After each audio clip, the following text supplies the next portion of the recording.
আচ্ছা, আমরা এখন আছি ChatGPT-র মধ্যে। আপনারা আমার ল্যাপটপ দেখছেন, যেটা হলো OpenAI এর একটা প্রজেক্ট এবং এই ChatGPT বা এই AI প্রোগ্রামটা অলরেডি পুরা দুনিয়াকে টেক ওভার করে ফেলতেছে। সবাই এই AI প্রোগ্রাম নিয়ে কথা বলতেছে, এটার পাওয়ার নিয়ে কথা বলতেছে। GPT is a type of artificial intelligence model built by OpenAI. Write me an essay on X and then write an essay on X. Maybe you've heard of it.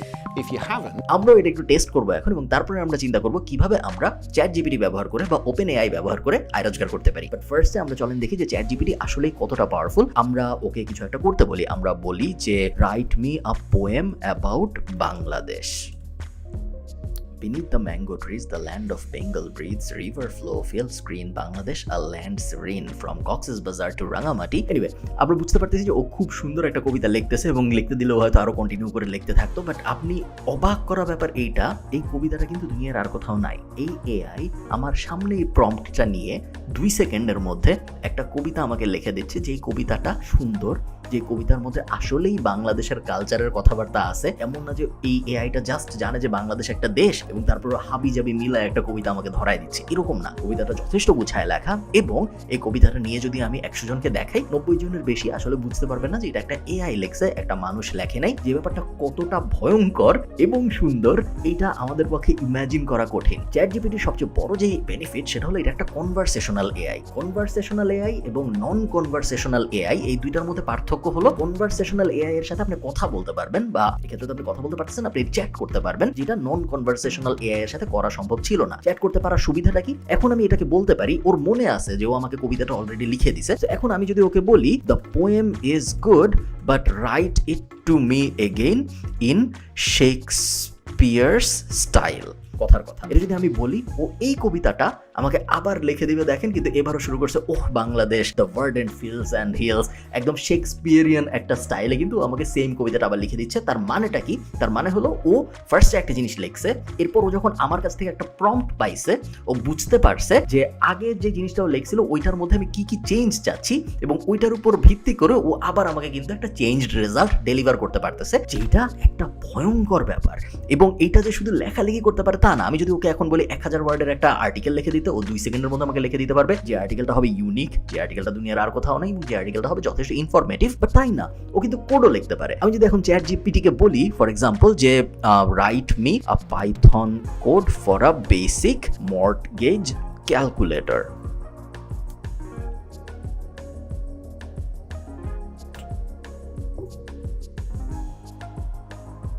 ও এখনো লিখতেছে, already code লিখে ফেলছে এবং এখন বোঝাচ্ছে আমাকে যে কোডের ভিতরে আসলে কি কি আছে। আপনি জিনিসটা কি পরিমাণ ভয়ঙ্কর একটু চিন্তা করেন। এক সময় এই পাইথন কোডের জন্য আমাদের কোডার হায়ার করতে হইতো, এখন আমি ChatGPT কে বলতেছি এবং সোজা বাংলায় সোজা ইংলিশে বলতেছি যে আমার এই জিনিসের জন্য কোড লাগবে, আমাকে পুরো কোড লিখে দিচ্ছে। এটা জাস্ট আমি কপি করবো, এখানে ক্লিক করে, এবং তারপর আমি আমার ওয়েবসাইটে বসাইলেই কিন্তু আমার একটা মর্টগেজ ক্যালকুলেটর হয়ে গেল। এভাবে মানুষজন অলরেডি অ্যাপ বানানো শুরু করছে, ওয়েবসাইট বানাচ্ছে, ওয়ার্ডপ্রেস প্লাগইন বানাচ্ছে, আমি দেখছি বিভিন্ন ইউনিক SaaS সলিউশন বানানো শুরু করছে, সব জাস্ট চ্যাট করে করে, যেটা আমরা 3 মাস আগেও ভাবতে পারিনি। এবং 3 মাসের মধ্যে ChatGPT পুরো দুনিয়ার ল্যান্ডস্কেপ, ইন্টারনেটের ল্যান্ডস্কেপ চেঞ্জ করে ফেলছে, যার কারণে অনেকে ভাবতেছে গুগলের মতো কোম্পানি পর্যন্ত বন্ধ হয়ে যাবে, কারণ ChatGPT বা এই AI এর যে প্রসারণ, এইটা সবকিছুকে একদম ঢেউয়ের মতো উড়ায় নিয়ে চলে যাচ্ছে। ব্যাপারটা বেশ সিরিয়াস এবং ব্যাপারটা বেশ ভয়ের এবং ব্যাপারটা অনেক ল্যান্ডস্কেপ চেঞ্জিং। এবং যখনই কোনো ল্যান্ডস্কেপ চেঞ্জিং সিচুয়েশন আসে আমাদের সামনে, যখনই এমন কোনো ঘটনা ঘটে যেটা পুরো দুনিয়ার বা পুরো টেকনোলজিক্যাল একটা বড় শিফট নিয়ে আসে, ওটা অনেক রিস্ক নিয়ে আসে, ওটা অনেক জব লস নিয়ে আসে, একই সাথে ওটা অনেক অপরচুনিটিও নিয়ে আসে। যে অপরচুনিটিগুলো আপনি যদি আর্লি অ্যাডভান্টেজ নিতে পারেন বা আপনি যদি আর্লি মুভার হন, তাহলে আপনি অনেক গেইন করতে পারবেন, যেটা 1 বছর পরে বা 6 মাস পরে যে হয়তো আর সেই পরিমাণে সম্ভব হবে না। ফেসবুক এবং ইনস্টাগ্রামের 2 বছর লাগছে 1 মিলিয়ন সাবস্ক্রাইবারে পৌঁছাইতে, পিন্টারেস্টের লাগছে 5 মাস। এরপরে যখন অ্যাংরি বার্ড আসলো তখন একটু ব্যাপারটা সহজ হয়েছে এবং অ্যাংরি বার্ড 1 মিলিয়ন সাবস্ক্রাইবারে পৌঁছাইতে লাগছিল 34 দিন। আপনারা অবাক হবেন শুনলে, ChatGPT-র এটা লাগছে 5 দিন। ChatGPT যত তাড়াতাড়ি 1 মিলিয়ন সাবস্ক্রাইবারে পৌঁছাইছে এবং তারপরে যত তাড়াতাড়ি ওটা থেকে 5 মিলিয়নে গেছে এবং 10 মিলিয়নে গেছে, ইতিহাসে এখন পর্যন্ত এমন কোনো কিছু ছিল না যেটা এত দ্রুত হারে সাবস্ক্রাইবার বা ইউজার পেয়েছে। একদম ইন্টারনেটের শুরুর ইতিহাস থেকে শুরু করে আজকে পর্যন্ত এরকম কিচ্ছু ছিল না যেটা ChatGPT করতে পারছে। এই ভিডিওতে আমরা কভার করার চেষ্টা করবো ChatGPT ব্যাপারটা কি, ChatGPT শুরু হইলো কেমনে, বানাইছেই বা কারা, এবং এটার মধ্যে রিস্ক কি কি, এবং এইটার থেকে থেকে সবচেয়ে ইম্পর্টেন্ট যেটা অপরচুনিটি কী কী আসতে পারে যেগুলোর অ্যাডভান্টেজ আমরা নিতে পারবো। চলুন শুরু করা যাক। এই ভিডিওটা স্পন্সর করেছে TapTapSend। আপনারা যারা TapTapSend চেনেন না, এটা এক দেশ থেকে আরেক দেশে টাকা পাঠানোর জন্য একটা অ্যাপ যেটার অ্যান্ড্রয়েড এবং iOS দুইটা ভার্সনই আছে। TapTapSend ব্যবহার করার 5টা মেইন সুবিধা আছে। প্রথম সুবিধা হলো ট্রানজ্যাকশন ফি নাই কোনো, টাকা পাঠাতে বা টাকা রিসিভ করতে কোনো টাকা পয়সা খরচ হয় না।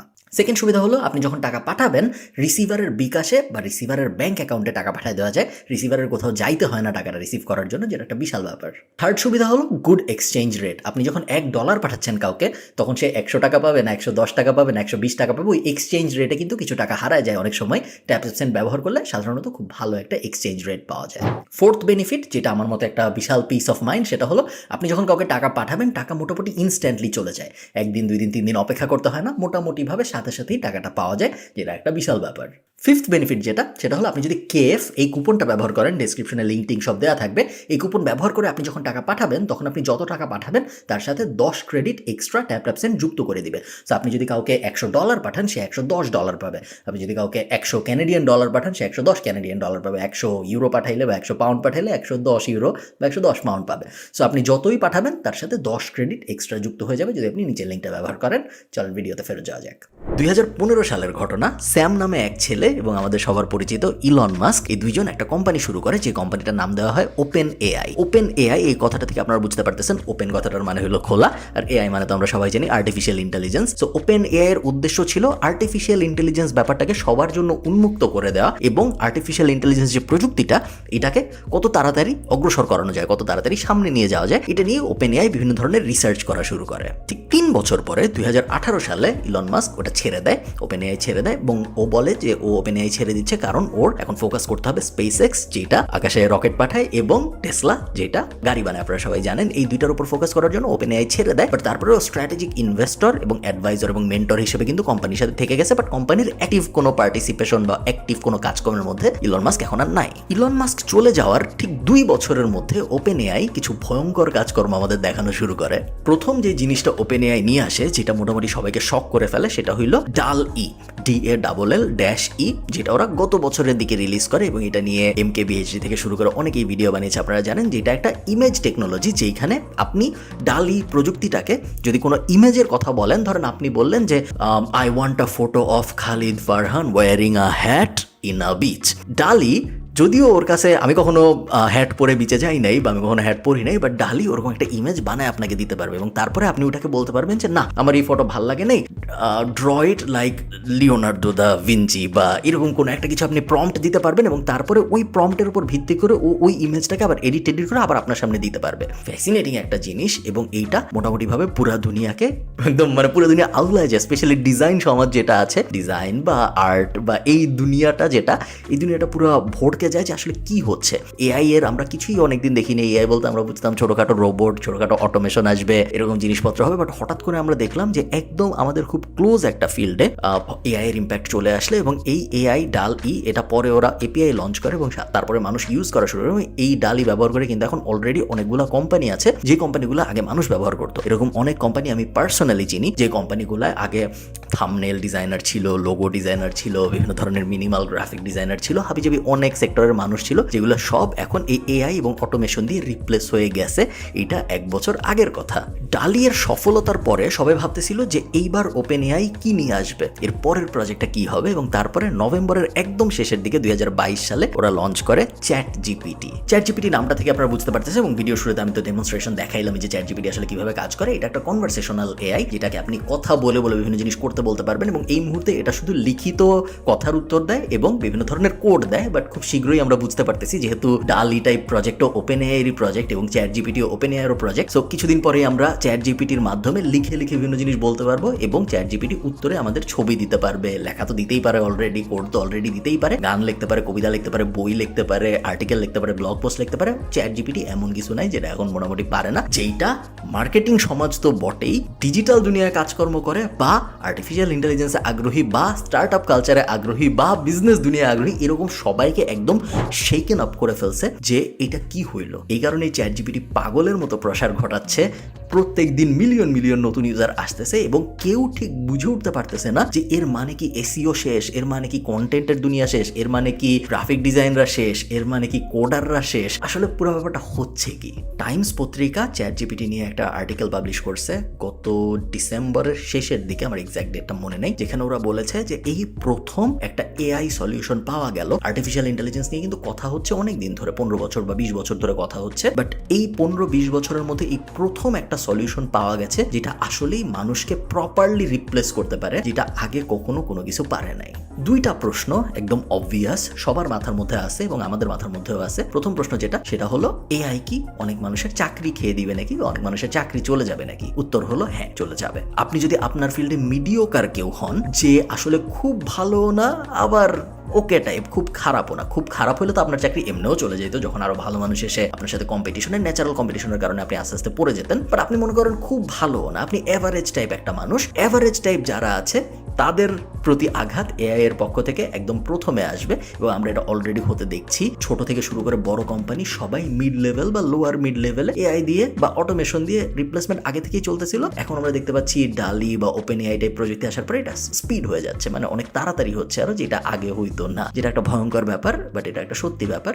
এবং আনফর্চুনেট হলেও সত্য, থার্ড ওয়ার্ল্ড কান্ট্রিতে আমাদের মতো দেশ যেগুলো, বাংলাদেশ টাইপ দেশ বা ইন্ডিয়া টাইপ দেশ বলেন বা শ্রীলঙ্কা, এই টাইপ দেশ, যেসব দেশে ফ্রিল্যান্সাররা যখন কাজকর্ম করে তাদের অধিকাংশই, সবাই না, তাদের অধিকাংশই লো টায়ার কাজকর্ম করে, এমন কাজকর্ম করে যেসব কাজকর্মের জন্য খুব বেশি ব্রেইন পাওয়ার বা খুব বেশি ইন্টেলিজেন্সের প্রয়োজন হয় না। যেমন ধরেন ডেটা এন্ট্রি করছে বা লিড জেনারেশন করছে বা এভারেজ টাইপ লোগো বানাচ্ছে বা এভারেজ টাইপ ডিজাইন টেমপ্লেট বানাচ্ছে বা বেসিক ওয়েবসাইট বানাচ্ছে, যেগুলোর জন্য খুব অ্যাডভান্স লেভেলের ব্রেইন ক্যাপাসিটি বা স্কিল প্রয়োজন হয় না। এরকম ফ্রিল্যান্সারের সংখ্যা আমাদের আশপাশে অনেক বেশি এবং এরকম লেবার পুলের সংখ্যা আমাদের ইকোনমিতে অনেক বেশি। আনফর্চুনেটলি এই সব কিছুই এআই এর আঘাতে প্রথম পড়বে, এটা প্রেডিকশন না, এটা অলরেডি হচ্ছে এবং যতই দিন যাবে ততই এটারও বেশি হবে। বলা হচ্ছে আগামী 10 বছরের মধ্যে এআই এভারেজ সাইজ ইন্টেলিজেন্সের হাফ খেয়ে ফেলবে। তার মানে হলো এভারেজ সাইজ ইন্টেলিজেন্সের যদি আপনার কোম্পানিতে এখন 50 জন চাকরি করে, 10 বছরের মধ্যে তার ওই কোম্পানিতে এমপ্লয়ি সাইজ হয়ে যাবে 25, বাকি 25 এআই এবং অটোমেশন দিয়ে রিপ্লেস হয়ে যাবে। এবং এই জিনিস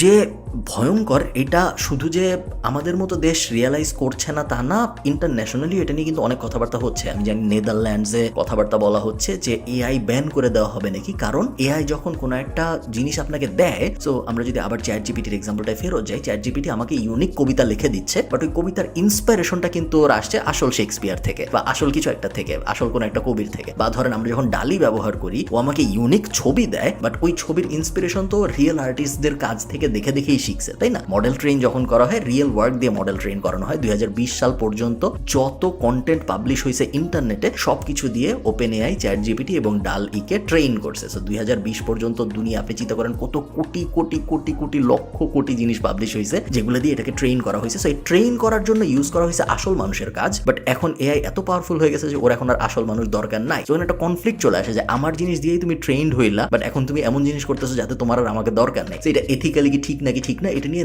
নেদারল্যান্ডস সহ কয়েক জায়গায় কথাবার্তা হচ্ছে এবং অনেক জায়গায় এআই কে ব্যান করা হবে নাকি এটা নিয়েও কথাবার্তা হচ্ছে।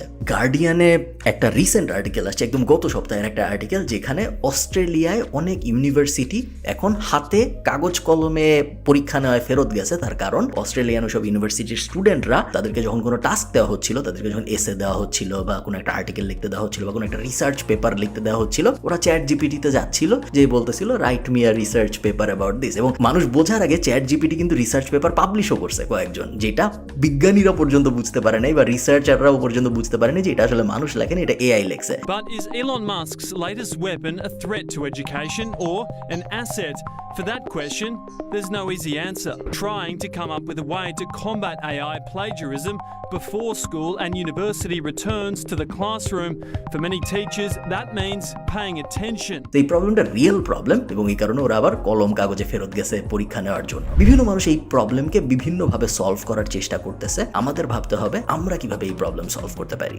এবং সেকেন্ড প্রশ্নটা এটাই যে আমরা কিভাবে এআই এর আগ্রাসন থেকে বাঁচতে পারি। এআই যে আসতেছে এটায় কোনো দ্বিমত নাই, নেই, কেউ বলবে না যে আসতেছে না। প্রশ্ন তাহলে চলে আসে যে আমরা কি করতে পারি যাতে এআই এসে আমাদেরকে রিপ্লেস করে না ফেলে। কারণ আমাদের মতো মানুষ, আমরা যারা লো টায়ার ইনকাম বা লো লেবার পুল লেভেলে কাজকর্ম করি, তাদের প্রতি এর আঘাত যেহেতু প্রথমে আসবে, আমাদেরও সতর্ক তাহলে সবার আগেই হওয়া উচিত। ফার্স্ট অ্যাডভাইস হলো, আপনি আপনার ফিল্ডে মিডিওকার হয়ে বেশি দিন টিকতে পারবেন না। আপনার হইতে হবে আপনার ফিল্ডে একজন এক্সপার্ট বা এক্সপার্টের কাছাকাছি কেউ, অথবা আপনার চেঞ্জ করতে হবে আপনার ফিল্ড। ওই দিনগুলো শেষ যেই দিনগুলো আপনি বলতে পারতেন হ্যাঁ আমি মোটামুটি ভিডিও এডিটিং পারি, বা আমি মোটামুটি গ্রাফিক ডিজাইন পারি, বা আমি মোটামুটি কোড লিখতে পারি, বা আমি মোটামুটি অমুক পারি তমুক পারি। মোটামুটির দিন নাই। এআই মোটামুটির থেকে অলরেডি অনেক ভালো পারে, বা খুব তাড়াতাড়ি অলরেডি অনেক ভালো পারবে। সো আপনার কাজে আপনি যদি মোটামুটি লেভেলের হন, আপনার কাজ আগামী 5 বছর পর থাকবে না। এটা একটা রূঢ় বাস্তবতা। এটা আপনি যত তাড়াতাড়ি রিয়েলাইজ করতে পারবেন, তত তাড়াতাড়ি আপনি এটার প্রতি অ্যাকশন নিতে পারবেন, যেটা আপনাকে অবশ্যই হেল্প করবে আগামী 5 বছরে।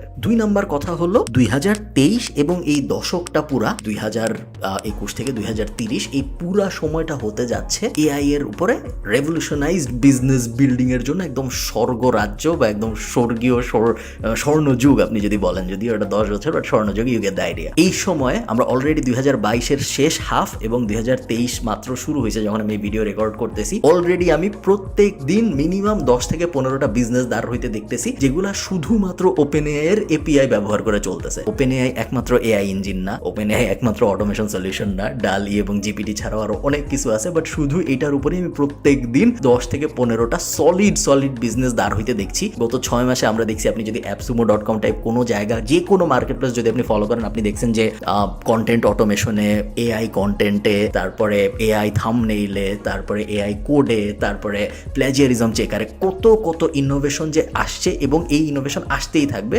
এইখানেই মেইন অপরচুনিটিটা, আপনার অপরচুনিটিটা এই জায়গায়, এবং আপনার ফিগার আউট করতে হবে এই এআই ব্যবহার করে আমি এখন কি বিজনেস দাঁড় করাইতে পারি, যে বিজনেস অপরচুনিটিগুলা আগে ছিল না। তার কারণ আগে এআই এর এপিআই আমরা ব্যবহার করতে পারতাম না। তো একটা নতুন জিনিস যখন আসে, তখন ওইটার সারাউন্ডে একটা ইন্ডাস্ট্রি দাঁড়ায় যায়, এবং ওইটার সারাউন্ডে বিজনেস অপরচুনিটির সৃষ্টি হয়, যেগুলো আগে কখনো ছিলই না পৃথিবীতে। আপনার কাজ এই ভিডিও দেখার পর চিন্তা করা, প্রথমে তো আপনি চ্যাট জিপিটি বলেন, ডালি বলেন, ওপেন এআই বলেন, এগুলো সব নিয়ে এটলিস্ট 20 ঘন্টা রিসার্চ করবেন। তারপরে আপনার কাজ হবে চিন্তা করা যে এখন আমি এই 20 ঘন্টা রিসার্চ করার পরে এমন কি অটোমেশন আছে যেটার আইডিয়া আমি পেতে পারি, এমন কি বিজনেস আমি দেখছি প্রত্যেকদিন যেগুলো দাঁড়াচ্ছে, এমন কি প্রোডাক্ট আছে যেগুলো producthunt.com এ আমি এখন দেখছি দাঁড়াতে, যেগুলো আগে আমি দাঁড়াইতে দেখিনি, এবং যেগুলো এআই ড্রিভেন। flipper.com এর ভিতর এমন কি জিনিস বিক্রি হচ্ছে যেগুলো এআই দিয়ে বানানো, যেগুলো আগের বছর আমরা হইতে দেখিনি, কারণ তখন এআই এর এত প্রসার ঘটে নাই। এই জিনিসগুলো যখন আপনি কন্টিনিউয়াসলি করতে থাকবেন, তখন উইদিন 1 মাস 2 মাস 3 মাসের মধ্যে আপনার মাথায় বিজনেস আইডিয়া আসা শুরু হবে, যেই আইডিয়াগুলোর প্রত্যেকটার ব্যাক